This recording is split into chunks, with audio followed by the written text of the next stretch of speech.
بسم الله الرحمن الرحيم ألف لام را تلك آيات الكتاب وقرآن مبين ربما يود الذين كفروا لو كانوا مسلمين ذرهم يأكلوا ويتمتعوا ويلههم الأمل فسوف يعلمون بسم الله والصلاة والسلام على رسول الله صلى الله عليه وسلم. السلام عليكم ورحمة الله وبركاته. Tukomyewo olunaku olwalero nga tukomyewo tukyali ku support Islam in Uganda n'omusomo gubayita aljanna. Mu kukomakereza twasembayo nga tugamba tutya, twali ku point egamba nti omuntu bajja mujja mujjana bamubuuze ekibuuzo Allah byajja mubuuza bitwalaba omulundi ogusembyeyo era nga sebo tukyali ku nsonga ba'd ni'am fil janna, ebyengera ebimu ku byengera ebiri mu jjana. Sebo wekitiibwa marhaban bik. Assalamu alaikum wa rahmatullahi. Wa alaikum assalam wa rahmatullahi wa barakatuh. Tukusanyukidde sebo wekitiibwa era tukusaba twongereyo abatulaba babeere nga beeyongera okumanya ba'd min ni'am fil janna, ebimu ku byengera ebiri mu jjana. Sebo alhamdulillahi rabbil alamin. Baganda banga bebitiibwa ne bannyinaze abalungi, wallahi tusiima nnyo okuba nti mufaayo ne muwuliriza ne mubaako kyonna kyemwagala ne mutukubira amasimu. Butuufu tusanyuka nnyo, mugende mu maaso. Wallahi naffe mutuzaamu amaanyi okubeera nti tubaweereza ebyo ebiteekeddwa okuba nti bibatuukako.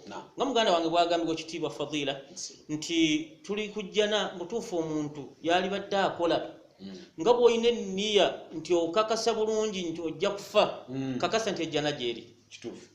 Bw'omanya nti okufa tekuliye toddamu kuwuliriza jjana.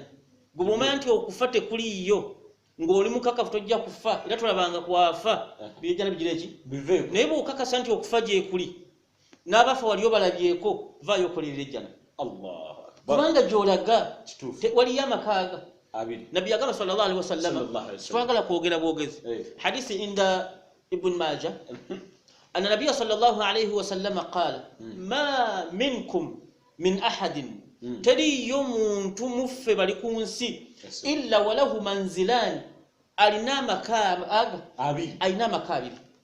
Manzilu fil janna, amakaaga amalala gali mu jjana, wa manzilu fin nar, ate era olina amakaaga mu muliro. Wallahi wuliriza, teriyo ku nsi yonna musiraamu si musiraamu alina amakaaga abiri. Amakaaga mu gali mu jjana, amakamala gali ddawa mu muliro. Yaqulu Mujahid wayagamba, Mujahid omu ku baulama abasajja abalungi ennyo.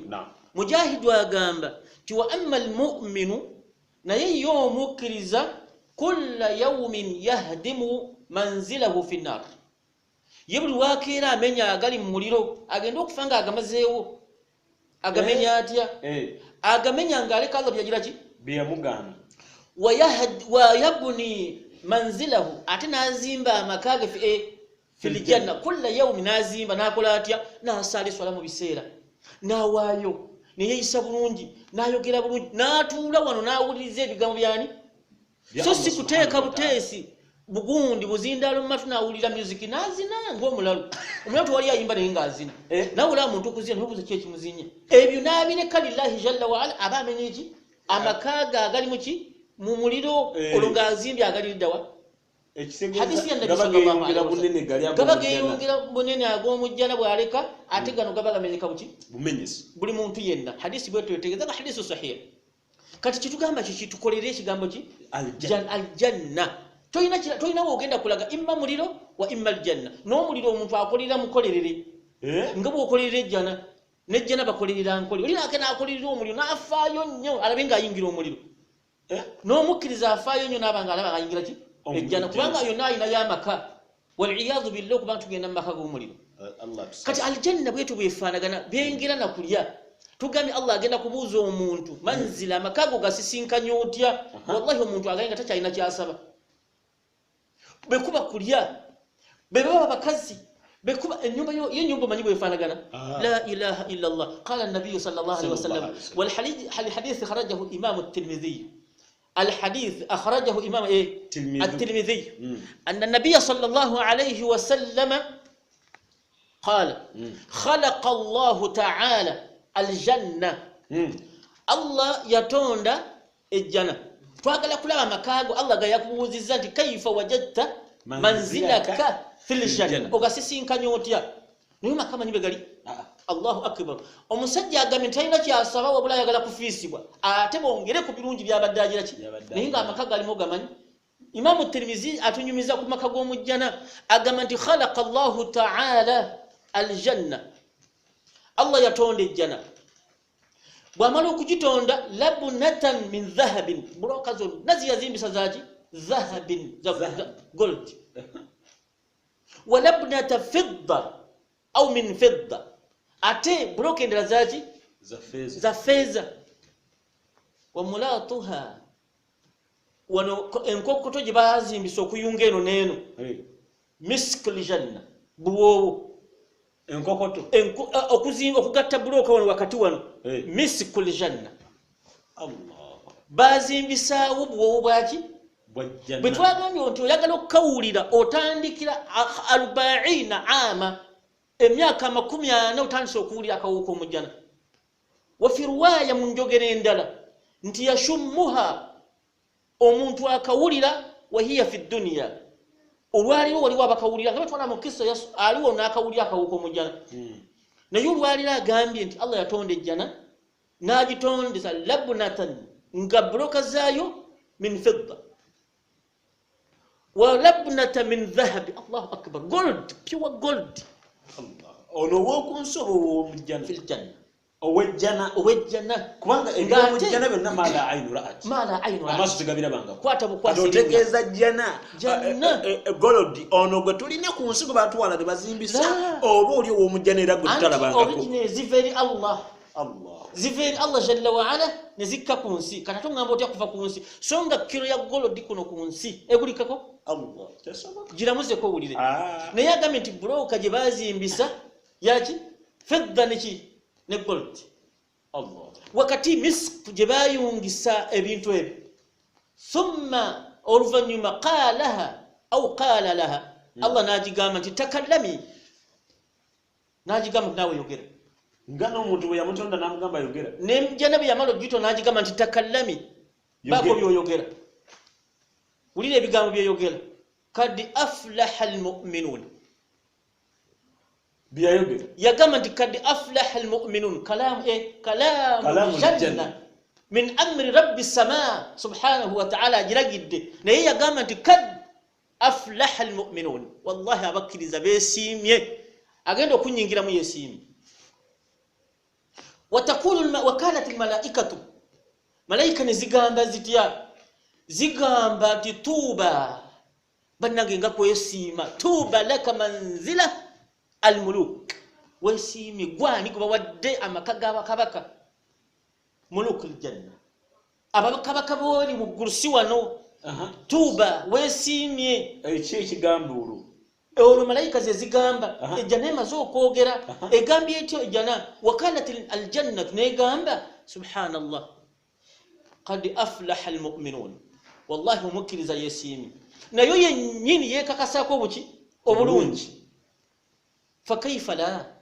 wa khaliquha huwa Allah kinagaana kityange yagitonda huwa Allah rabbul bariya wa huwa alladhi amaraha al-azali techi alimul azali amanye ebintu ebyedda subhanahu wa ta'ala la yasbiquhu al-ilm okumanya tekumusoka wabula yasooka okumanya subhana jalla jalali ejjana yogedde qad aflaha al-mu'minun kigambo kyayogerwa ki jana al-janna وكالت الملائكة حديث إمام الترمذي وحديث صحيح وصححه الشيخ الألباني رحمه الله أجنب ملائكة زجنب أنت توبة والله كويسيما توبة لك وكويسيما كوكو gwe nanyini jana obejjana manzilul janna gwe kubagenda okuwejjana omukkiriza yeyeesiimye nnyo okuba nti agenda kuyingizibwa ejjana waljana egundi eno manzilul muluk si maka ga bulijjo wabula ag'abakabaka Allah ge yazimba ng'olaba nti lyakabaka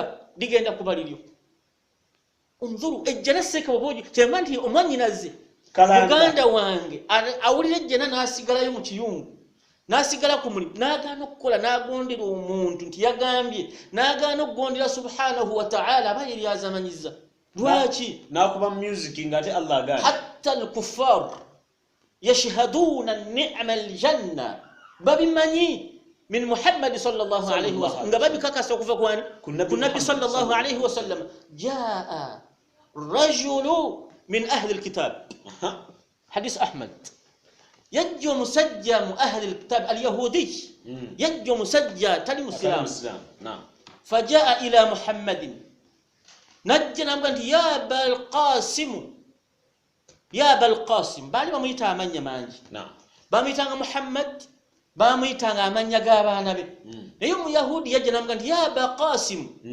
بتاتا وقاسم قال تجزاني محمد صلى الله عليه وسلم لست تزعم sigo gamba nti yaakuluna ahlul janna fiha kyabantu mu mujjana bagenda kugira ki bagenda kulya ngabali muyo wayashrabuna fiha era bagenda kunywa nga bali muki muyo nga bali mujjana naam faqala an-nabiy sallallahu alayhi wasallam bala walladhi nafsu biyadi yaakuluna wayashrabuna naam bagenda kulya era bagenda kugira ki bagenda kunywa omusajja abuuza nti ala abange tekiri alladhi yaakulu wa yashrab takunu lahu haja nti omuntu yetaaga okugenda ku mukayo obadde otegeeza nti ejjana birungi byerere kati abantu abo abadde tebagende mbuyu omuyahudi abuuzani abuuza nabbi sallallahu alayhi wa sallam fa ajabahu an-nabiy sallallahu alayhi wa sallam kati bala to omuntu alina okulya alina okugira ki okunywa walakin hajatahum obwetaavu bwabwe alaq oli ayetaaga okugenda mu kayu mu kiyigo agenda kutuuyana butuuyanyi yafiidu min juludihim nga ebintu biri byayagala bimutwala agende muki emmanju nga bifulumira min juludihim ka mishi ljanna nga biwunya akawoowo k'omujjana kennyini avaamu kawoowo allahu akbar hadhihi ljanna okutuuyana ate sigowe simula kawoowo min aljanna ng'oyagala kugenda ku mukayo embiro zikuguddemu ng'otuyana akawoowo ate abakuwulya bayagala ogendere mu maaso embiro zikulemereko anti ovaamu akawoowo kabadde hadhihi hiya aljanna wa kaifa anti man anta allati tu'si llaha subhanahu wa ta'ala wani ajemera Allah ojema ki kikyolina sente mmeka zonna oyina banka erimu dola zonna za banka zizo zirina kyezenkana eri Allah jalla wa ala temuli totubulira fafirru ila Allah jalla wa ala abange tuddukire Allah tukolere ejjanna tugenda barakallahu fik wa jazakallahu Allahu akbar bannange abatulaba tujja kubanga tukomawo biidhnillahi subhanahu wa ta'ala tweyongereyo okulaba aljanna sigenda kubakubiriza leero wabula kambalamire ejjanna kukolerera naye nga tebava kuki tebava kusapoti Islam in Uganda ye center yaki yebirungi wano tunikubanyonyera janna ye center yebirungi wa hiya aljanna wassalamu alaykum wa rahmatullahi wa barakatuh يا من أجبت دعاء نوح فانتصر وحملته في فلكك المشحون يا من أحال النار حول خليله روحا وريحانا